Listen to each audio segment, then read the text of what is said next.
gawain mo, Panginoon, sa lugar na ito. Nasaan dako man nakikinig, Panginoon, maaring nagdadrive, nakaupo, may ginagawa, nagtitiklop, ano man ang ginagawa ng aming mga kaabangers, mga kapatid sa pananampalataya, Panginoon Lord. Samahan mo ang kanilang puso, ang kanilang tainga, Panginoon, bukas na makapakikinig ng mabuting balita na mayroong himala sa Diyos, sa tumatawag, mayroong kaligtasan, may kaligtasan sa Diyos na aming tinatawagan ngayong hapong ito, Panginoon. Salamat sa pag-iingat mo sa bawat isa, Panginoon, sa bawat pagpiprepare ng bawat lingkod mo, mga leader, Panginoon, ng kanya-kanya nilang simbahan. At kung mayroon mang bago sa hapong ito, Panginoon, salamat, Panginoon, sa patuloy na pagpapadala mo ng mga kaluluwa, Panginoon, through this online platform, Panginoon. Samahan mo, Panginoon, 100% lahat, Panginoon, na gagawin sa 2 oras na aming pagsasalu-saluhan mong salita, Panginoon. Salamat, salamat, Panginoon. Panginoon, ikaw lamang mataas, mapupurihan sa gawain ito sa pangalan ni Jesus. Lahat po tayo ay mag-type ng Amen, Amen. Magandang hapon po muli sa lahat. Ayan, kaway-kaway sa lahat ng mga patuloy na sumusuporta sa ating gawain. Alam ko mayroong gustong gawin ang Panginoon sa atin. Kailangan lang talagang patuloy na matono ang ating puso. Kumbaga sa gitara, kapag wala sa tono ang gitara, kahit napakaganda ng pag-strum mo, hindi po yan tutunog ng maayos. Ganon din ang ating puso sa Panginoon dahil yan yung tinitingnan ng ating Panginoong Jesus. Kapag hindi po yan nakatono sa tono na sa beat rate na dapat meron ng Diyos at hindi nakatono ang puso mo, mahihirapan kang mag-strum sa iyong buhay. Kasi diyan tumitingin ang puso, sa puso natin, sa puso mo. Ayan, type natin sa comment box, sa puso natin tumitingin ang Diyos. Amen? Sa puso mo. Hindi sa kalagayan mo, maaaring pangit ang kalagayan mo or napakaganda ng kalagayan mo. Ano man ang kalagayan mo, ang Diyos ay laging tumitingin. Ano ba ang kalagayan ng ating puso ngayon? Sa hapong ito, di ba? Kung ikaw ay nagpapa-check up sa doktor, laging ang tinatanong ano ba ang beat rate? Yan ba, mataas ba ang blood pressure niyan? Mataas ba ang blood pressure level? Di ba pag mataas ang blood pressure level, the more risk you have to have other health problems kagaya ng heart disease, heart attack. So, kailangan natin talagang itong puso kasi dito dumadalo, dumadalo yung dugo. Kaya yan yung tinitingnan ng doktor sa physical, sa puso lagi tumitingin. Kaya kapag mabilis ang tibok ng iyong puso, yan, 'di ba? Napapakapi ka, nabibilis ang pintig ng iyong puso. Talagang baka may problema. Sa natural diyan madalas na da-diagnose ng doktor natin na ating pinag-check upan kung meron ba tayong problema sa ating katawan. Pero ganyan lalo higit sa ating spiritual. Kung ang sa natural, nakikita natin na meron tayong problema dahil meron problema ang ating puso, lalong higit natutukan natin ang puso natin sa Panginoon. Amen? Bakit po? Sabi po ng salita ng Panginoon, guard your heart. Yan. Kung kaya nating bantayan lahat ng meron tayo dahil mahal na mahal natin, kahit 'di ba, hindi pa sa atin yung mga minsan nanliligaw diyan, hindi pa sa iyo, binabantayan mo na. Ganun ka kaingat kasi mahal mo siya. Pero lalong higit sa puso natin na ito yung tinitingnan ng Panginoong Jesus, that for everything you do flows from it. So, bago mo bantayan ang lahat na meron ka, higit mong bantayan ang iyong puso. Kasi ang lahat ng meron ka pwedeng mawala at pwedeng mapalitan. Pero pag nawala na ang puso mo, mahirap na po yung ibalik. Kaya laging sinasabi sa iba pang version, ano ba ang iniisip mo, ang ibang version, sabi sa Kawikaan 4:23, higit sa lahat ingatan mo ang iyong isipan, sabi sa ASND, sapagkat kung ano ang iyong iniisip, yun din ang iyong nagiging buhay. Kaya tayo po talaga magbantayan, no? Magbantayan. Kamusta kaya ang puso ng katabi ko? Kamusta kaya ang puso mo sa paglilingkod sa Panginoon? Yan ba ay nag-aalab? Yan ba ay talagang Diyos ang longing niyan? Kasi minsan akala natin tayo, pag tayo nagsisimba, tayo nag-church, ang longing natin ay Diyos. Minsan pala ang longing lang natin ay ang ministry na pala ang longing natin. Pag tinanggal na sa atin ang ministry, pag tinanggal na sa atin yung mga posisyon, nakikita kung ano na-expose, may sabit pala ang puso. So, kailangan po talaga nating bantayan ang ating mga puso. Amen po ba? Ayan, binabati ko din ang aking nag-iisa lang sa puso ko si Pastor Donna. Nagtatag siya. So, magandang hapon po, Pastor Donna, aking mahal na asawa.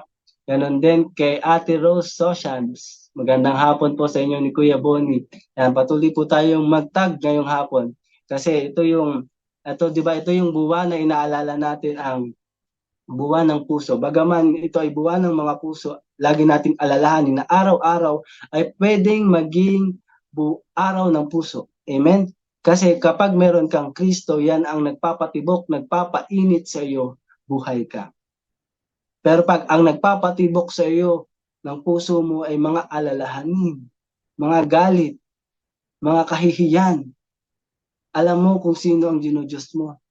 Hindi tunay na Diyos, kundi Diyos-Diyosan.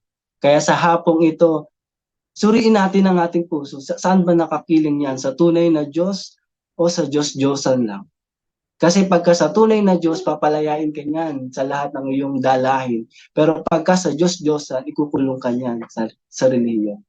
Kaya laging tinatanong, no, ang Diyos, tinitingnan ang puso kung saan ba mainit yan. Sasabihin mo, ay hindi po ako mainit sa mundo. Pero hindi ka rin mainit sa Diyos. Eh saan ka?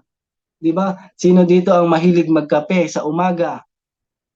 Pag ikaw ay pinagtimpla ng misis mo sa kape ng umaga at ito ay napakalamig, maligamgam, hindi malamig, hindi mainit.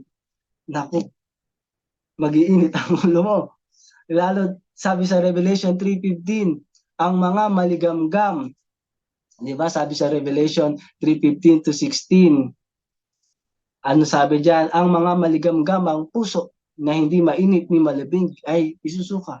Kung sa natural, nakikita niyo po, nakakasuka ang malamig na kape, lalong higit kapag ang puso natin ganun din maligamgam. Kaya lagi nating ito pinapaalala sa atin, sa ating paglilingkod, sa ating paghahanap, saan ba ang ating patutungo sa buhay na ito, ano ang kalalagayan ng ating puso. Amen? Huwag lagi nating bantayan yan. Sa Diyos ba talaga yan nakasandal? Ano ba ang iniisip niyan? Ano ba ang iniisip ng iyong puso? Yan. Pagkat diyan, sabi sa salita ng Panginoon, diyan nagbubukal ang buhay natin tinataglay. Amen? Mga, yan. Magandang hapon din kay Mary Jane o Rolfo. At sa iba pang mga kasama nating tinatag ni Ate Rose Socias, magandang hapon po. Yan, patuloy po tayong mag-share ngayong hapon. Alam ko, ito po ay masaya, exciting dahil usapang puso ito. Ayan, usapang Diyos na talagang nagbigay sa atin ng puso. Totoong pananampalataya at hindi siya usapang Diyos-Diyosan na dinadala tayo sa pagiging ignorante sa ating pananampalataya at puro pamahiin. Ang pamahiin ay dala. So kaya ito pinapaalala sa atin kung ano ang laman ng puso mo. Sinasabi ng salita ng Panginoon, keep yourselves from idols. Yung puso natin, keep ourselves doon sa mga bagay na hindi nalulugot ang Panginoon. 'Di ba? Mayroong isabi sa Salmo 115 verse 1 to 8. Ano sabi doon? Na sabi dito, Panginoon, hindi kami ang dapat maparangalan. 'Di ba? Ayan. Kundi ang napaparangalan dapat ay Diyos. Sabi pa dito, bakit kami kinukutya ng iba't ibang bansa at sinasabi nilang nasaan na ang inyong Diyos? Ang aming Diyos ay nasa langit at ginawa niya ang kanyang nais. Ngunit, sabi dito sa awit, ang kanilang mga Diyos ay yari sa pilak, ginto na gawa lang ng tao. May bibig, ngunit hindi nakakapagsalita. May mga mata, ngunit hindi nakakakita. May tainga, ngunit hindi nakakarinig. May ilong, ngunit hindi nakakaamoy. Ano pa? Ayan. Sabi sa verse 8, ang mga gumagawa ng mga Diyos-Diyosan ay nagtitiwala at matutulad dito. Kung ang mga Diyos-Diyosan ay hindi buhay at ikaw ay buhay at gumagawa ka niyan, sabi niya dito, para ka na rin patay. Kaya bantayan natin ang puso natin, saan ba nakakiling yan? Sa tunay ba na Diyos o sa mga Diyos-Diyos? Sabi pa sa salita ng Panginoon, mga minamahal, sa 1 Corinthians 10:13, huwag kayong sumamba sa mga Diyos-Diyosan. Bakit? Ang Diyos-Diyosan lang ba ay mga pilak, mga ginto na sinabi sa awit na hinulmahan ng bibig, tainga, kamay, paa? Hindi. Sabi sa Colossians 3:5, put to death therefore whatever belongs to your earthly nature. Yung mga makalamang pagnanasa, yung sexual immorality, impurity, yung pagnanasa, evil desires, greed, are also idolatry. Ito yung gawa ng laman. Minsan yan ang nasa puso natin. Bago ka matulog, gusto mo munang magkasala. Di ba, paggising mo pa lang, ang hanap mo na ay kayamanan, desires, evil desires. Kaya tingnan natin ang ating puso. Ano ba ang dinidesire niyan? Kaya nga sabi sa salita po ng Panginoon sa Galatians 5:19-21, ang mga gawa ng laman ay hayag na ngayon. Days are evil, tama po mga kapatid. Kaya kailangan po nating magbantay. Bakit? Kapag hindi ka nagbantay at nakapasok ka dyan, ang puso mo na puno ng pagnanasa, na puno ng pakikiapid, karumihan, kahalayan, pagsamba sa Diyos, Diyosan, pangkukulam, alitan, pagtatalo, paninubugho, pagkagalit, pagkamakasarili, pagkakabaha-bahagi at pagkakampi-kampi, pagkainggit, paglalasing, kalayawan, ayan pa, ano pa. Mga katulad nito'y binabalaan ko kayo gaya ng aking pagbabala nung una sa inyo, na ang gumagawa ng gayong mga bagay ay hindi magmamana ng kaharian ng Diyos. Nakita niyo po? Kaya bantayan natin ang ating puso. Kasi nandyan ang kayamanan. Kung gusto nating magmana ng kaharian ng Diyos, manatiling Diyos na buhay, nag-iisang Diyos, na sinasabi sa Biblia na walang iba kundi ang Panginoong Jesus. Kung gusto natin ang paghari ng Panginoon sa ating ministry, sa ating buhay, sa ating mga anak, manatili tayong puro. At sabi dito, hayag ang gawa ng laman. Napakadami, hindi natin mabilang. Pero wag nating bilangin kung ano ang hayag na laman ngayon, kundi yung puso natin, mahayag lamang ang Panginoong Jesus, na kung saan siya ang tunay na Diyos. Sino ba siya? Ano ba ang sabi sa salita ng Diyos? Sabi sa verse 24 ng Gawa 17, hindi siya nananahan sa templong hinulman ng tao. Amen po ba? Hindi rin siya nangangailangan ng tulong o paglilingkod mo o paglilingkod ko. Tayo na tao, siya ang nagbibigay ng buhay. Siya ang hininga at lahat ng nasa sang katauhan. Amen po. Mula sa isang tao inilikha niya ang lahat. Verse 27, ano pa? Ginawa niya yun upang hanapin natin ang Diyos. Baka sakaling sa kanilang paghahanap, siya ay matagpuan nila. Ang totoo, hindi naman talaga malayo ang Diyos. Pagkat hawak niya ang ating buhay, pagkilos at pagkatao. So, kamusta ang ating mga puso, mga ka-abangers? Sino ba ang tunay na Diyos na nandyan? Ang Diyos o ang Diyos-Diyosan? Ang Diyos-Diyosan, pag nanatili ka dyan, ikukulong ka niyan sa relihiyon. Pero pag ang tunay na Diyos ang laman niyan, magkakaroon ka ng tamang relasyon, papalayain ka niyan sa pagkakulong mo sa kasalanan. Para hindi ka na makulong, di ba? Ang Diyos na nag-iisa, namatay, nabuhay, na nag-uli, para ikaw, ako, matubos ang ating kasalanan, na dulot ay kamatayan. Na ang tunay na Diyos na nasa puso natin ay hindi nananatiling walang buhay. Siya po ay namatay, bagaman siya ay namatay para sa ating kasalanan. Nang ikatlong araw po, siya po ay muling nabuhay para sa iyo at para sa akin. At sino mang maniniwala sa kanyang puso, buong puso, ipapanahan ang Panginoong Jesus bilang kanyang tagapagligtas. Siya man rin ay mabubuhay. Kung ikaw ay namatay dahil sa mga maling pagnanasa, kalayawan sa buhay, bubuhayin ka ng Diyos pag ikaw ay nanampalataya sa iyong puso. Kaya wag po tayong ignorante na sinasabi nating mahal natin ang Lord, pero ayaw mong sundin ang kanyang word. Ayan. Amen? Huwag tayong ignorante na, ay, nasa isip ko naman si Lord. Alam niyo po, ang ating pananampalataya ay magkakaroon ng ng lapse yan kapag tayo ay tumanggap lang. Sa ating pagtanggap sa Panginoong Hesus, siya na talaga yung ating matibay na bato na lahat ng itatayo mo diyan, itatayo mo sa buhay mo na ang bato na ang pundasyon ng buhay mo ay si Kristo, yan ay matibay, hindi po yan magigiba. Nga lamang, meron po tayong materyales na kailangan gamitin sa pagtayo ng ating buhay na kailangan meron kang paniniwala sa salita ng Diyos. Meron kang paglakad, meron kang thinking mind na sinasabi sa salita ng Panginoon, hindi lamang sa tinapay na bubuhay ang tao, kundi sa bawat salitang namumutawi sa aking bibig, sabi ng Panginoon. Na kailangan kang merong believing heart, ito yun. Na bawat i-confess mo, mangyayari. Na ang pananampalataya na meron tayo sa ating puso, dapat ay nilalakaran natin. Dahil kasi hawak na ng Diyos, siya na ang Panginoon natin. Kaya kung meron kang struggle sa paglilingkod, meron kang struggle sa pagtatayo ng bahay na pinapagawa sa iyo ng Panginoon, meron kang struggle sa pagbubuo ng buhay ng iyong mga anak, ng iyong asawa mismo minsan, pero alam mo, tandaan natin ang nasa puso mo ay isang matibay na pato na He is the rock of all ages, in season or in out of season na nanatili siyang buhay. He is the cornerstone at lahat ng ito, sabi ng salita ng Panginoon, ay magagawa ko dahil meron akong lakas na kaloob sa akin ni Kristo. Amen po ba? Nandyan pa po ba kayo?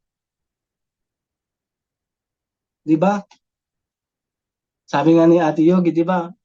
Amen. Our confession is your possession. Gusto mong magkaroon ng kaharian ng Diyos. Gusto mong magkaroon ng paghahari, yung kagalingan, pagtibayin po natin ang ating paniniwala sa ating puso. Na hindi po dapat yan nakasandal sa mga traditional na belief, kundi sa conviction, yung matinding pananampalataya na ikaw ay tinutulak nito, na hindi ka makatulog pag hindi ka makapagbigay, na hindi ka makatulog kapag hindi ka na-assign dito, na hindi ka makatulog kapag hindi ka nakakapag-pray ng ibang tao. Because you have that faith na ang batong di matitibag nasa iyo.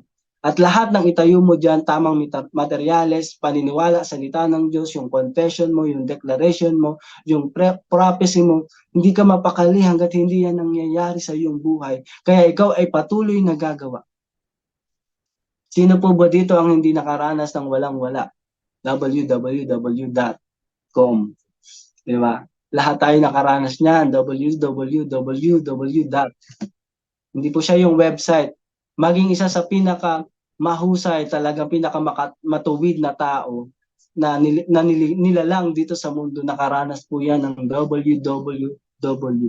Kaya yung ating paniniwala sa ating puso, isandal po natin yan, huwag sa maling paniniwala sa Diyos-Diyosan, kundi sa tunay na Diyos. Sabi po sa salita ng Panginoon, pinapaalala sa atin sa Job 12:20, na ang Diyos ang nagpapagalaw sa lahat. Sabi ni Job, ang buhay ng bawat isa ay nasa kanyang kamay. Ang nasa kanyang kamay ang lahat. Dumating ka man sa www.com ng iyong buhay. At minsan pwede mo bang i-reason out, hindi ba ako nagbigay sa gawain ng Panginoon? Hindi ba ako nagpa-schedule sa gawain ng Panginoon? Hindi ko ba ginawa? Hindi ba ako nag-aral? Hindi ba ako nagpaalis ng demonyo? Lahat yan ginawa ko. Pero nasusubok ang totoong laman ng ating puso kapag dumating po tayo sa www. Si Job po, isa sa ayan, kung babasahin po natin dyan, napakahaba. Job 1:13-22. Nalipol ang mga anak ni Job at naubos ang kanyang kayamanan. Hindi po ba siya nawalan ng kayamanan? Nagkawape din siya. Walang load. Diba? Hindi makatawag. Nawala lahat sa kanya. Diba? Sabi, basahin natin. Tingnan nyo, maganda to. Mahaba pa naman po oras. O, tingnan nyo po. Ayan. So, kung sino man nakikinig, ayan, lahat ng may pandinig, makinig. Basahin po natin sabay-sabay. Sabi sa verse 30 ng Job 1, isang araw ay nagkakainan at nagiinuman ang mga anak ni Job sa bahay ng kanilang panganay na kapatid na lalaki. At walang ano-ano, sabi sa verse 14, dumating kay Job ang isa niyang tauhan at sinabi nito, kasalukuyan po naming pinag-aararo ang mga baka at nanginginain naman ng mga asno. Nang may mga dumating na sabeyo at kinuha po nila lahat ng baka, mga asno, pinatay pa po maging ang aking kasama. Kita niyo po, kabuhayan niya, wala. Ano ang sumunod? Hindi pa ito nakakatapos sa pagbabalita ng may dumating na namang isa. Sinabi nito kay Job, tinamaan po ng kidlat. Patindi, no? Tamaan ka kaya ng kidlat dyan, ka-abangers? Huwag naman, di ba? Tinamaan ng kidlat ang mga tupa at mga pastol at namatay lahat. Wala pong naligtas upang magbalita sa inyo. Hindi pa po ito halos tapos magsalita ng may isa pa, sabi sa 17. Ang sabi nito ay sinalakay po kami ng 3 pangkat ng mga Kaldeo at kinuha lahat ng kamelyo, pinatay ang aking mga kasama. Ako lamang po ang nakaligtas. At hindi pa dyan natapos. Katindi, mga kaabangers. Halos patapos pa lang magsalita ito nang may dumating na namang isa pa. Habang ang mga anak po ninyo ay nagkakainan at nag-iinuman sa bahay ng panganay nilang kapatid, ay hinampas po ng napakalakas na hangin ang bahay at bumagsak. Nagbagsakan po sila at lahat nga'y namatay. Ako lamang po ang nagtira. Nakita niyo po kung gaano ka-WW itong lingkod ng Diyos. Siya ba ay hindi naglingkod? Siya ba ay hindi nagbigay? Siya ba ay hindi naging mabuting ama? Hindi naging mabuting asawa? Hindi naging mabuting katiwala? Naging mabuti siya. Ano lang ang meron sa kanya na natili? Nawala lahat. Pero sabi niya sa salita niya, hubad akong lumabas, hubad din akong babalik sa lupa. Hindi niya sinisi ang Diyos, kaya hindi siya nagkasala. Kaya ito, gusto natin na sa kabila ng ating WWW, di ba? Ano kaya ang tono ng ating puso kapag yan ay nangyari? Nandun ka ba sa Diyos-Diyosan o sa tunay na Diyos? Ang Diyos-Diyosan, lilinlangin ka niyan. Ang Diyos, bibigyan ka niya ng lakas. Maaring hubad ka, pero sabi sa salita ng Panginoon sa Ephesians 4:23-24, put on the new self, which is in the likeness of God, has been created in righteousness and holiness. At tandaan po natin, ang Diyos ay makatarungan. Hindi niya makakalimutan lahat ng iyong ginawang mabuti. Amen? Sabi diyan sa Hebrews 6:10, makatarungan ng Diyos. Kaya mga kapatid, let us go back. Let us go back. Sino ba ang laman ng puso? Puno ba yan ng pagpupuri o puno ng dismaya? Kagaya ni Job, maaari siyang madismaya. Ilang beses siyang nadismaya. Nawala ang lahat ng kanyang ari-arian. Dadating pa lang ang isang tauhan magbabalita, mayroon na namang parating na isang tauhan. At sasabihin siya lang po ang natira sa lahat ng meron siya. Darating na naman at magbabalita na sinasabi ang iyong mga anak lahat ay nangamatay. Pero ano ang meron sa puso ni Job? Nakatono po ito sa Diyos.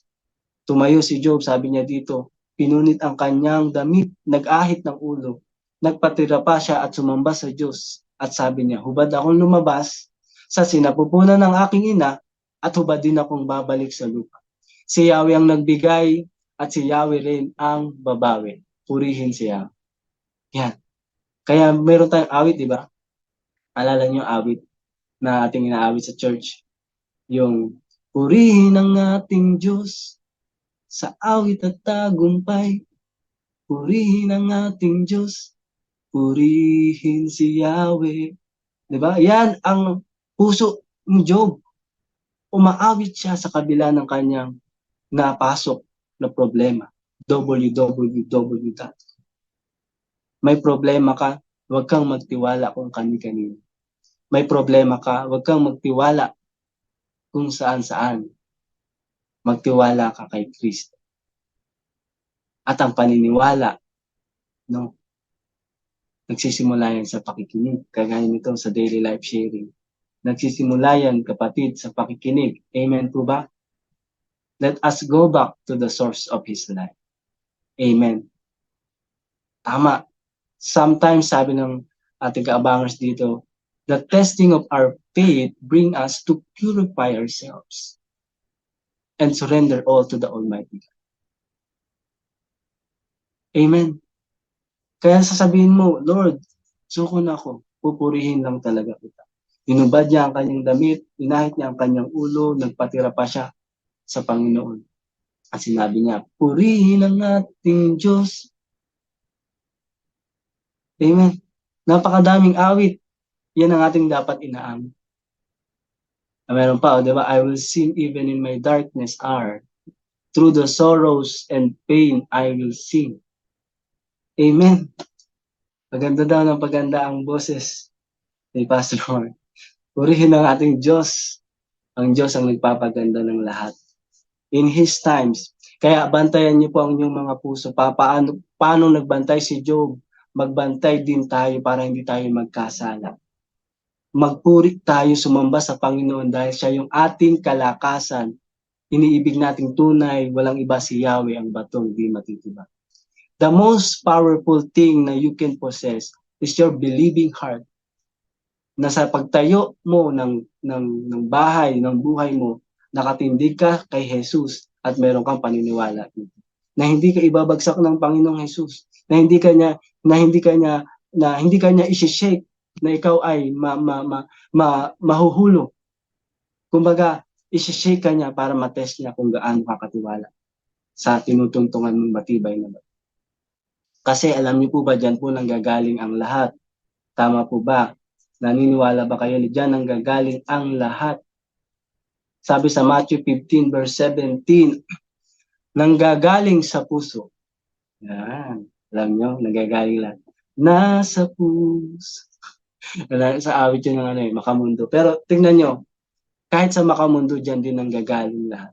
Hindi ba niyo nalalaman na anumang pumapasok sa bibig, tumutuloy sa tiyan at pagkatapos ay dinudumi? Ngunit ang lumalabas sa bibig ay nanggagaling sa puso.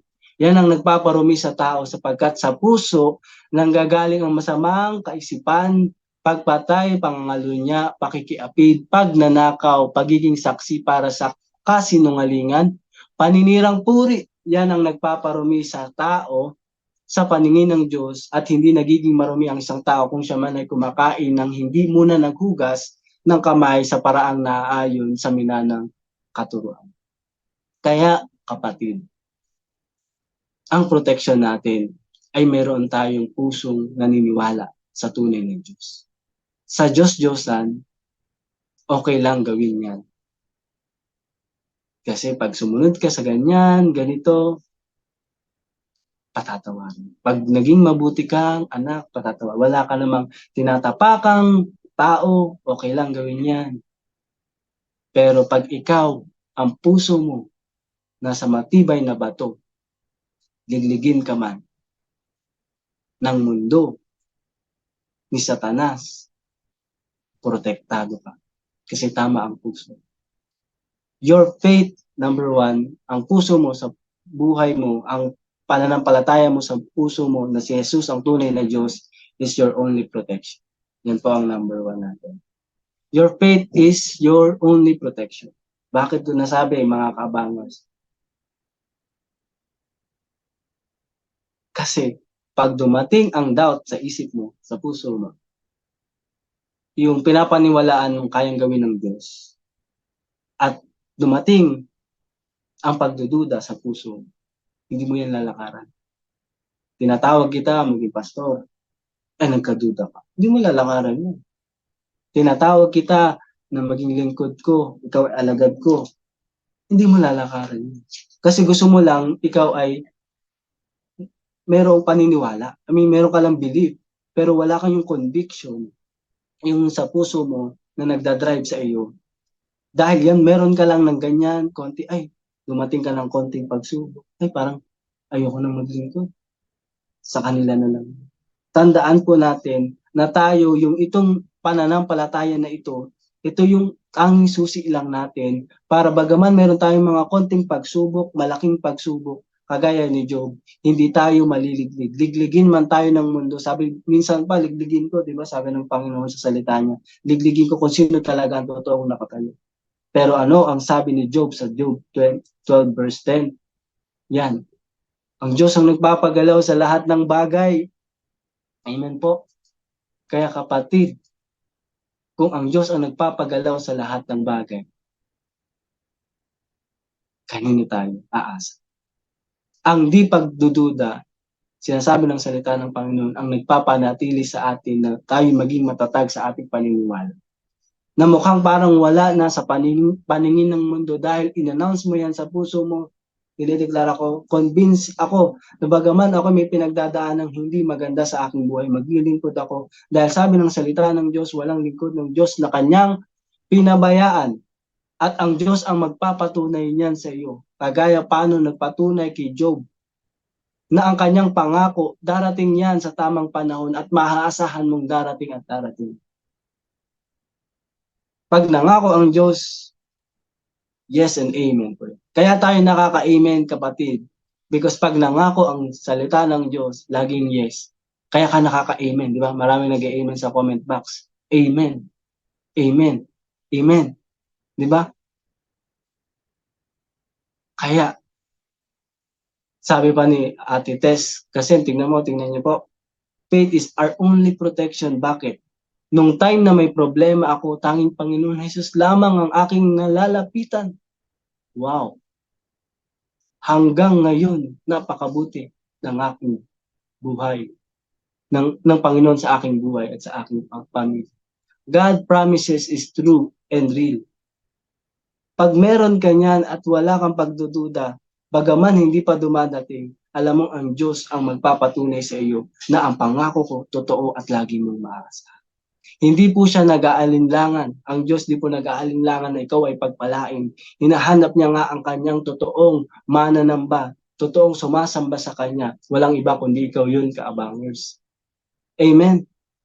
Lalo siyang, tingnan nyo, lalong tumibay ang pananampalataya ni Job. Sapagkat sa kabila ng kanyang pinagdadaanan, siya pa rin ay nagkaroon ng pusong mapasalamat. Nagpuri pa rin siya. Lubos siyang naniniwala na ang Diyos ang nagpapagalaw sa lahat ng bagay, ang buhay ng bawat isa ay nasa kanyang kamay. Ang kaaway, lilituhin kanyan sa iyong pananampalataya. Ay, dumating ang bukas, ganun pa rin ang problema mo, hindi pa rin naaayos. Alam mo, hindi totoo yan, Diyos mo. Dito ka sa akin maniwala, ibibigay ko sa iyo lahat, kaharian. Akala ko ba Diyos ka? Tingnan mo, di ba? Maging ang Panginoong Hesus, tinukso siya ng Satanas. Kung alam nga, nagugutom ka, o ilang gabi na gutom siya, gawin mo ng tinapay, ang bato na nakikita mo. Di ba Diyos ka? Pero meron siyang salita ng Diyos, ang Panginoong Hesus. Na hindi lamang sa salita, hindi lamang sa tinapay na bubuhay, kundi sa bawat salitang namuno. Bibigay ko sa iyo lahat, sabi ni Satanas. Pero ano ang meron sa Panginoon? Huwag mong subukin ang iyong Diyos, kundi siya ay iyong sambay. Lumayas ka sa Panginoon. Kaya ang meron lang tayo, ay ang protection lang na meron talaga tayo. Ano man ang kalalagayan ng buhay mo, nasa mataas o hindi mataas na pamantasan ka ng buhay, tandaan po natin, meron kang Diyos na buhay at yung faith mo lang sa Kanya ang yung proteksyon na ang kaaway gusto niyang lituhin ka. Kahit ang Panginoong Hesus nililito ng kaaway, lalo pa kaya tayo na nananampalataya sa Kanya. Lilituhin at lilituhin tayo. So we need to have that faith para hindi tayo malito na may ultimate enemy is doubt. Bagaman may ultimate enemy is doubt sa puso ko. Ayan, lagi nating tandaan. Di ba? So balit ang humihingi ay dapat magtiwala sa Diyos. Huwag mag-alinlangan sapagkat ang nag-aalinlangan, yan, ay parang alon sa dagat, tinataboy ng hangin. Diba? Bagaman ang Diyos natin ay matibay, pag ikaw na ang nilagyan mo ng mga hamba ay talaga namang madaling wala, hindi nakaangkla sa salita ng Diyos, hindi nakaangkla doon sa matibay na pundasyon. Nag-aalinlangan parang alon sa dagat, tinataboy ng hangin kahit saan. Yan ang number 1 po natin natandaan. Your faith is your only protection. Amen po. Di ba? Sabi ni Ate Kasing, talagang hindi lamang sa tinapay nabubuhay ang tao kundi sa salita ng Diyos. Kundi sa pamasahe. Ayan. Masaya talagang maglingkod sa Panginoon. Panghawakan natin yan mga kaabangers, ang pananampalataya natin. Nandyan pa po ba kayo? Ayan, mag-comment naman kayo ng amen. Nandito pa po, Pastor. Yan. Kasi ang kaaway gusto niya i-distract ka. Ay, dito ka muna. Huwag ka muna manood ng DLS. Na alam ko na yan eh. Napakinggan ko na yan. Nabasa ko na yan eh. Pero pinapaalala sa atin ng Panginoon, ito kapatid, darating at darating ang mga persecutor natin. At maging handa tayo sa mga persecutor. May mga kaaway na hindi sila kaaway, no? Pero parang gano'n na rin. Yan. Yan, nakikita niyo po. May 3 siyang kaibigan, si Elipas, Bildad, at si Zophar. Makikita niyo po dyan na sinasabi, see, God will not reject a blameless person nor take the hand of evildoers. So inaakusahan na siya, he is evildoers because yung nangyayari sa kanya ay bunga ng mga gawa ng kaaway. Imagine mo, sumamba ako sa Diyos. Nagpuri ako sa Diyos, pero yung kalagayan ko, may sakit ako, may ketong, nawala sa akin lahat. Tapos sinasabi pa ng mga kaibigan ko na natitira sa akin, ako ay gumagawa ng mga makalaman, evil. Ano kaya magiging response ko? Hindi kaya ako magduda sa Diyos na aking pinaglilingkuran?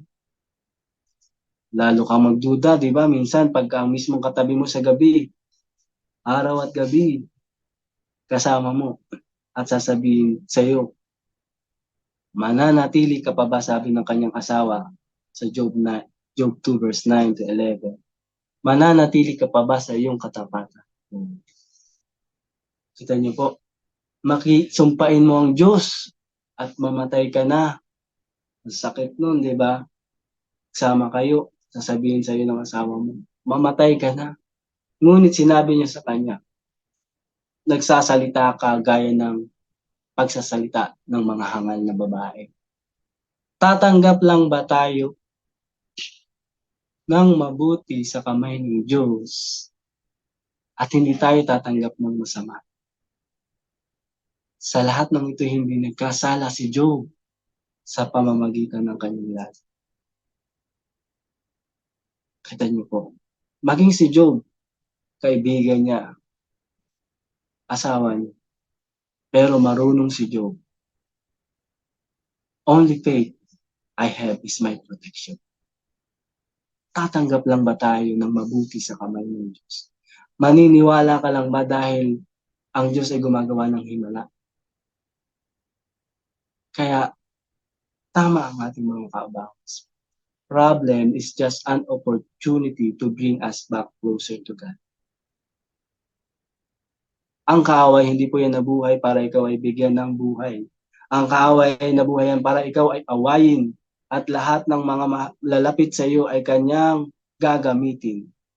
Pero pag meron kang salita ng Diyos, pananampalataya, alam mo, sabi niya dito, alam ko kung saan ako galing. Gawa ako sa alabok, doon din ako, kubad din akong babalik. Pero meron akong espiritu, meron akong puso. Ang puso ko, bagaman wala na ang katawang ito, maaaring mawala na, naaagnas na, wala na ang mga kaibigan ko, maging ikaw na asawa ko, wala na. Pero tatanggap lang ba tayo ng mabuti sa kamay ng Diyos? Genesis 3:19, nakita niyo po. Ikaw ay alabok, sa alabok kaga. Ang magnanakaw, nandyan lang talaga yan para pumuksa. Kaya maraming mga pangarap na mga mananampalataya na hindi natupad dahil sa di paniniwala sa kanyang puso. Kaya number 2, magkaroon tayo, yung ating puso, magkaroon tayo ng number 2. Nawala yung ating. Ayan. Strong belief or yung conviction that create confidence in life. Amen? Magkaroon tayo ng conviction, hindi belief. Ang belief, di ba, sabi sa BBLT, naalala niyo, belief, papatayin ka niyan. Kung saan ka sinilang, doon ka lang mamamatay. Pero ang conviction, papatayin niyan yung sarili na hindi ako ba, kundi si Kristo. Kaya sabi ni Job, di ba, hubad akong lumabas, hubad akong babalik sa lupa. Si Yahweh ang nagbigay, si Yahweh ang babawi. Purihin si Yahweh. Amen. So magkaroon ka ng conviction na sa kabila ng maaaring parang wala ka ng confidence, wala ka ng may pagmamalaki. Wala na akong may pagmamalaki sa asawa ko, wala na akong may pagmamalaki sa kaibigan ko. Wala na lahat. Huwag ka pa rin susuko. Huwag mo pa rin isusuko ang puso mo. Ang paniniwala ng puso mo ay nasa totoong Diyos, hindi sa Diyos-Diyosa. Manatili ka pa din. Bakit? Because your faith, number 3, paniniwala mo, is manifested by test. Amen? Amen. Ayan. Your faith is manifested by test. Kaya minsan, yung ating prayer ay it takes time. May waiting period po yan. Kagaya ko po. Ako po ay, alam nyo, nag-start ako mag-serve sa Panginoon ay 20s na. So, halos graduate na ako ng college. And alam niyo po yung patotoo ko na ako ay dating bading na ginawang badong ng Diyos dahil tinanggap ko siya bilang aking sariling Panginoon at tagapagligtas. At sa buhay ko, wala talagang, hindi sumagi sa isip ko na ako ay magkakaroon ng sariling pamilya. And what I have is just faith sa Panginoon. At nangangarap ako magka-pamilya. Lord, pangarap ko magkaroon ng pamilya. Your faith is manifested by test. So may testing, hindi naman instant na ako ay nagka-pamilya. May testing sa aking pagkatao. Pero habang nabubuo ang pagkatao kay Kristo, ang Diyos pala ay may inihanda. Answered prayer takes time. Ilang taon, nagbasa ako ng Bible, attend ako ng Bible study, training, naglingkod lang ako sa simbahan. And true enough, God answers my prayer. Dumating ang aking asawa, hindi ko pa siya asawa. Pagbukas ko ng pinto, di ba, parang langit. Ito ang mapapangasawa. Ayan, nag-pray ako. And then God answered my prayer. Truly, may waiting time ang period. Your faith is manifested by test. At gagamitin niya yung test na yan kung hanggang saan ka maniniwala sa akin. May pangako ako sa iyo. Huwag kang tumingin sa pangako ko. Tumingin ka sa akin. Pag lagi kang nakatingin sa pangako, alam mo, madidismaya ka kasi yun lagi mong tinitingnan. Pero pag nakatingin ka sa akin, nag-enjoy ka sa akin, lahat ng kailangan mo ibibigay. Amen? Ibibigay yan ng Panginoon. Never stop believing. Sabi niya dito sa Job 42 verse 2, alam kong ang lahat ng bagay ay kaya niyong gawin at walang makakapigil sa lahat ng iyong lalaki. Kung yan ang kalooban ng Diyos sa buhay mo, maging maayos ka, walang makakapigil niyan. Makakapigil lang niyan ikaw na nagdadoubt. Kaya your faith is manifested by faith. Kapag walang test sa buhay mo, walang faith yan, totoo lang. Pag puro ka walang faith, pag walang test, di mo masusubok na yung pananampalataya mo ay matibay. Sabi sa 1 Corinthians 10:13, di ba? Ano sabi diyan? 1 Corinthians 10:13, wala pang pagsubok na dumating sa iyo na hindi naranasan ng lahat. Maasahan natin ang pangako ng Diyos na hindi niya tayo pababayaang subukin ng higit sa ating makakaya. Kaya kung dumaranas kayo ng pagsubok, gagawa rin siya ng paraan upang mapagtagumpayan. So, God is not unjust that He forgets your labor of love. Alam ng Diyos ang iyong pinagdadaanan. Hindi siya bulag na Diyos. Diba? Hindi siya yung may mata na hindi nakakakita. Hindi siya yung may kamay na hindi umaabot. Hindi siya yung may paa na hindi naglalakad. Nandyan na siya sa iyo. Nandyan na siya sa puso. Kailangan mo lang paniwalaan na may gagawin ang Diyos sa iyo ngayon. At itong ginawa ni Job, hindi talaga siya nawala. Yung test na meron siya, bagaman ang presence ni Lord wala. Diba? Minsan, akala natin, pag nandyan ang presence ni Lord ay yun lang ang galaw ng Diyos. Ito si Job, wala talaga ang presence ni Lord that time. And his faith is being tested talaga. Every day talaga natetest ang kanyang pananampalataya. Minsan sabi, samahan mo ako si Lord, samahan mo ako. Paano kung wala ang pagsama ni Lord? Yan, kagaya nito, wala talaga si Lord sa panahon nito. Pinabayaan siya kay Satan. Basta wag lang daw niyang gagalawin ang kanyang buhay. Ikaw ang bahala dyan, Satan. Kunin mo ang lahat sa kanya. Kinuha lahat. Wala. Nasaan ang presence ni Lord? Hindi ko makita. Pero yung faith niya hindi nawala. Kasi hindi siya nakatingin sa pangako. 'Di ba? May pangako ang Diyos, 'di ba? Yung faith natin, 'di ba? May hope tayo doon sa pangako. Pero ang faith talaga dapat natin ay hindi doon sa pangako, kundi doon sa holder ng pangako. Na ang pangako ay nandyan lang, hawak ng Diyos 'yan. Pag diyan ka lang nakatingin, kagaya, 'di ba? Kung diyan lang nakatingin si Job, diyan lang nakatingin ang kanyang faith sa pangako niya, wala na yung aking mga binigay ng Lord. Wala na lahat. Nakita ko wala na lahat. Maging si Lord wala na din. Pero hindi niya ikinahiya ang Diyos. Nakita niyo po? Hindi niya po kinahiya ang Diyos. Sabi niya dito sa verse 11, though he slay me, yet I will hope in you. Nakita niyo po? May pag-asa pa rin ako sa kanya. Nagkasakit ako. Nagkaroon ako ng iniwanan ako. Sasamba pa rin ako sa Diyos. Kaya ang mga huling araw ni Job ay talagang higit na pinagpala niya. Bakit? Na-test talaga ang kanyang pananampalataya. Diba? Sabi pa nga ni Sam, gold are tested by fire to know how pure it is. Same with our faith. Same with Job's faith sa Panginoon. Na kailangan talaga yung ating puso ay nakatono sa Kanya, sa totoong Diyos lang.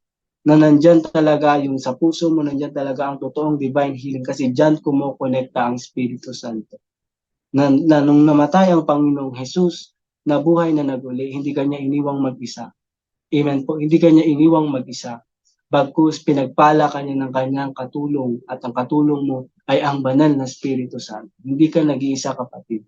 Hindi ako nag-iisa sa buhay ko, sa pananampalataya ko sa Diyos. Kaya sinasabi ni Job dito, di ba? Sabi niya, though he is slay me, yet I will hope in him. Kaya kapatid, ito ibinalik ang dating kabuhayan ni Job. Hindi ito ang hinahantay niya. May pag-asa siya. Alam niya may pag-asa sa Diyos. Sabi niya dito, ang kabuhayan ni Job ay binalik ni Yahweh. So dati, nang ipinalangin nito ang tatlong kaibigan, dinoble pa ni Yahweh ang kayamanan ni Job. Lahat ng kapatid nito, mga kamag-anak, kakilala ay dumalaw sa kanya at nagsalo-salo sila. Bawat isa ay nakiramay sa nangyari sa kanya at nagbigay ng salapi, singsing at ginto. Ang huling araw ni Job ay higit na pinagpala ni Yahweh. Binigyan ito ng 14,000 tupa, 6,000 kamelyo, 2,000 baka, 1,000 inahing asno.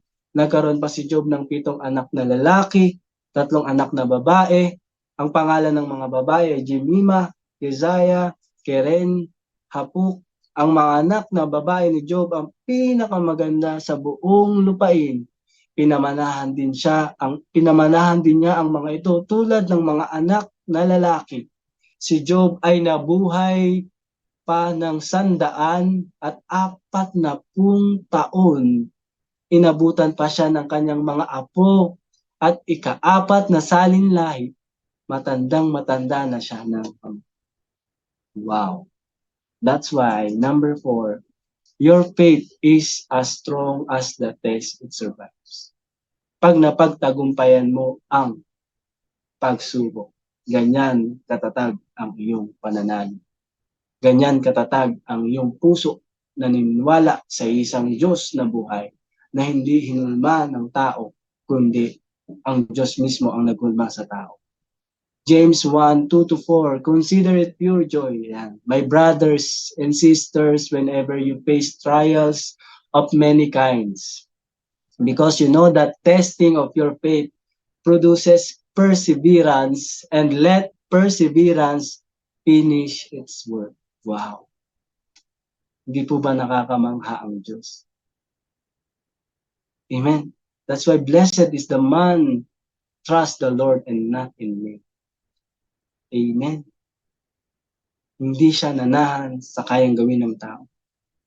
At itong faith na ito, talagang it survived sa strong testing na kanyang pinagdaanan. Kaya kung meron kang pinagdadaanan, ito ang paalala ng salita ng Diyos. Consider it pure joy, kapatid. Amen.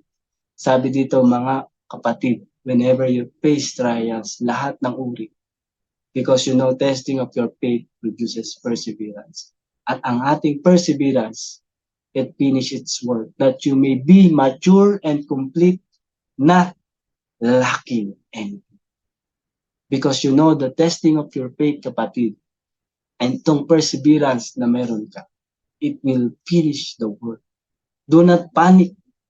Dahil meron kang many kinds, sabi dito, whenever you face many kinds of trials, do not panic, but let perseverance finish its work, that you may be mature in faith, as strong as the test it survives. Kaya get up and work again. Amen. Be joyful always. Get up and work again. Maybe Job lost everything. Even Jesus betrayed ng kanyang mga disciples. But their hope, they consider it pure joy, my brothers and sisters, because they know this is the kind of faith I have. This is the strong faith I have. It survived the test. Kaya mga ka-abangers ngayong hapon ito, kung gusto mong i-please ang Diyos, huwag mo siyang i-please sa gawa mo. Kasi meron siyang hangganan, amen? Merong hangganan yung ating lakas, kagaya ni Job. Meron hangganan ng ganda ng kanyang kutis. Wag kang mag-relay sa meron ka. Meron akong maraming anak, marami kong tauhan, malaki ang aking gawain, malaki ang kaya kong gawin. Pero lahat yan ay kayang mawala. Pero ano ang nagkaroon ng pleasing sa Panginoon ay ang kanyang pananampalataya. Sa kanyang puso, my faith is stronger than any circumstances. Yan ang meron kay Job. Ganun ka din. My faith is stronger than any circumstances. At ang pagsunod mo, sabi dito, is the part of God testing us. Pagsunod mo sa kabila ng wala ka na, paniniwala mo ay nagtutulak sa iyo upang ikaw ay sumunod. Then, trust in Him. Keep on going. Ang faith natin sa tunay na Diyos. nag-iisang Diyos. At sabi ni Paul, di ba, naalala niyo po, I kept on going. Timothy, 1 Timothy 6:12, fight the good fight of the faith. Ayan. Take hold of the eternal life to which you were called and about which you have made the good confession in the presence of many witnesses. Fight the good fight for the true faith. Wow. If you start believing in your heart na wala na ang iyong paniniwala sa iyong puso, ang nagtagumpay diyan si Satan. But if your heart keep on believing, diba? Di ka lang maniniwala sa puso mo sa Panginoon kasi may ginawa siyang himala sa iyo. Hindi ka lang din hindi magtitiwala sa Diyos dahil wala siyang ginagawa sa buhay. Kundi magtitiwala kasi siya ay siya. Nakuha niyo po, siya ay Diyos. Siya ang tunay na Diyos. Hindi siya Diyos-Diyosan. Kaya dapat ang puso natin ay nakatono sa tamang Diyos. Kaya dapat magtiwala sa Kanya. Siya, sino ba siya? Siya yung iyong Ama. Siya yung iyong tagapagligtas. Siya yung iyong Panginoon. Siya yung katulong. God the Father, God the Son, God the Holy Spirit. Sabi pa sa Romans 8:17, ikaw to, anak. At bilang mga anak, mga tagapagmana tayo ng Diyos kasama ni Kristo na nagmamana ng mga pagpapalang inilaan niya. Sapagkat kung magtitiis tayo kagaya ni Kristo, darating ang araw na paparangalan tayo kasama niya. Amen. Darating ang araw na pararangalan din tayo kasama niya. Wow. Kaya saan nakapiling ang puso mo? Saan nakatuon? Saan nakatono ang puso mo? Sa Diyos na buhay na nagbigay sa atin ng ganitong kapangyarihan. Ikaw bilang mga anak, tagapagmana tayo ng Diyos kasama ni Kristo na magmamana ng pagpapalang inilaan niya. Sapagkat kung magtitiis tayo kagaya ni Kristo, darating ang araw na ikaw ay paparangalan ng Diyos kasama. Sa hapong ito, manalangin po tayo.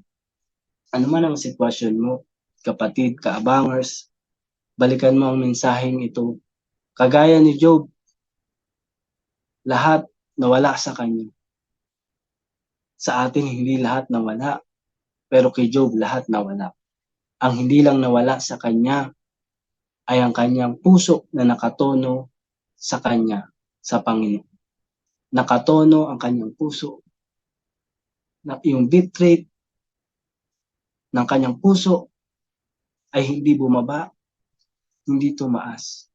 Nananatili ang beat rate niya nakatono sa beat rate ng banal na Espiritu Santo. At kapatid, kung dumadating ka man sa matinding pagsubok o mayroon mang pagsubok na nagbibigay sa iyo mag-alinlangan sa Panginoon, huwag nawa ng iyong puso, ang pintig ng puso mo ay biglang tumaas o biglang bumaba. Manatili ang puso mo nasa tamang rate ng puso ng Diyos. At ang tamang rate ng puso ng Diyos, ano man ang meron ka, ano man ang wala ka, hindi siya nawawala dito. Nananatili ang tunay na Diyos sa iyo. Na meron ka, wala ka, maglilingkod ako sa Panginoon. Lahat ng bagay kukupas, maging ang bulaklak na maganda kahapon, ngayon ay maaring kumupas. Pero yung salita, yung paniniwala mo dito sa puso mo, yan ang magdadala sa iyo kasama ni Kristo. Darating ang panahon na lahat tayo ay mawawala. Pero yung ating kaluluwa, pag ito, dito pa lang sa mundo, ang hanap na nito lagi ay si Jesus.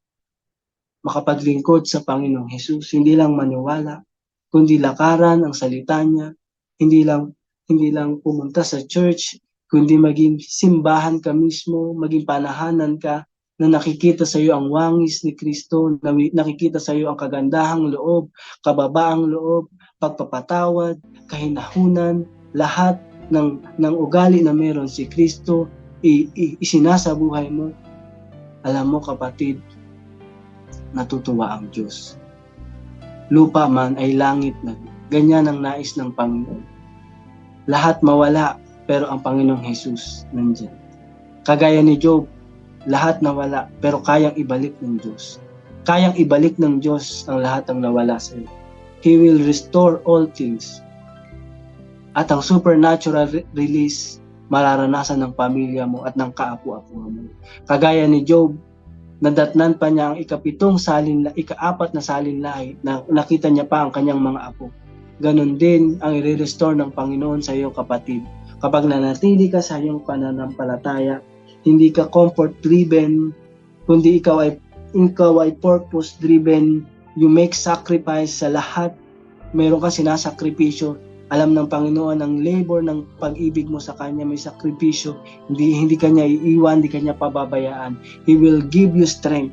I can do all things through Christ who strengthens me. Yan ang ibibigay sa iyong kalakasan ng Panginoon.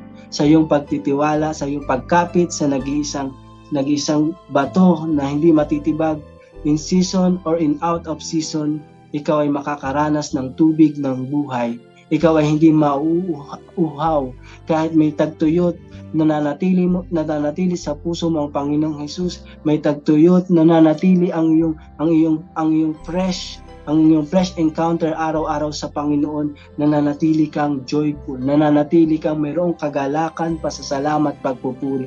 At sa susunod na araw makikita mo ang liwanag, ang araw ay mataas ang sinag at nakasinag ito sa iyong buhay.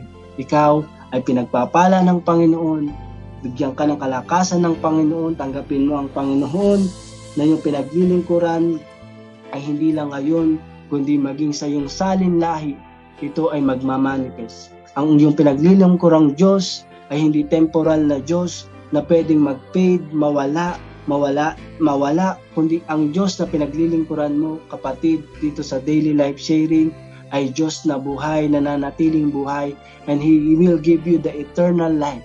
Salamat Panginoon, You are our God. Give us the eternity Panginoon.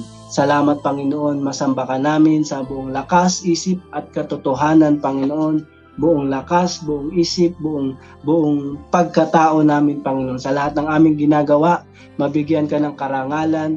Lahat ng mga nanonood dito, kung sino man ang may mga sakit, salamat sa iyong divine encounter, divine healing, sa iyong latay, sa iyong sugat, Panginoong Jesus. Sino mang may sakit, Panginoon, sa kanilang ulo, sa likuran, sa tiyan, anumang uri ng sakit, Panginoon, ito'y iyong pagalingin sa pangalan ni Jesus. Salamat, Panginoon, kung sino man ang nagkukulang dito, pagpalaan ka ng Panginoon. Our Father is a God of provider. He is a great provider.